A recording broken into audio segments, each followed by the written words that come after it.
Hi అండి. అందరూ ఎలా ఉన్నారు? ఒమాన్‌లో ఫుల్ వర్షాలని చెప్పాను కదా!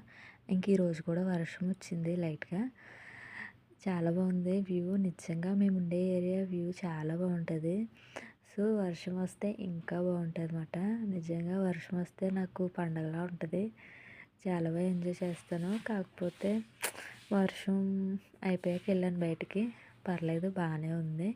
ఈరోజు మా ఇంటికాడ మ్యాంగో దొంగతనాలు జరిగినాయి. నిజంగా చాలా బాధ అనిపించింది. ఎవరో దొబ్బేశారు. ఇంకేం చేయలేం కదా! మేడంకి ఫోన్ చేసి చెప్తే, పోనీలే శైలు వదిలేయండి ఇంక మనం ఏం చేయలేము అనేసి అంది. అలానే ఉన్నాడు అన్నిట్లికి అన్నది. సో, ఇంక మేడం వాళ్ళ కొడుకు కారు కొన్నారు. అది తీసుకురావడానికి ఎళ్లారు. ఇంకా మా అత్త చికెన్ కర్రీ చేసింది ఇంట్లో. నిజంగా కర్రీ మాత్రం అదిరిపోయింది.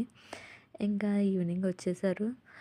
చూసారా ఎంత బావుందో ఈ ఫ్లవర్ బొకే. దీన్ని చూసి బతికేసేయాలనిపిస్తది నాకు. అంత బావుంది. నిజంగా నాకు ఫ్లవర్స్ అంటే చాలా ఇష్టం. రోజెస్, జాస్మిన్ అంటే నాకు నిజంగా పిచ్చి మాట. చాలా బావుంది. ఇంకా ఇంతే ఈ వీడియో. Bye bye.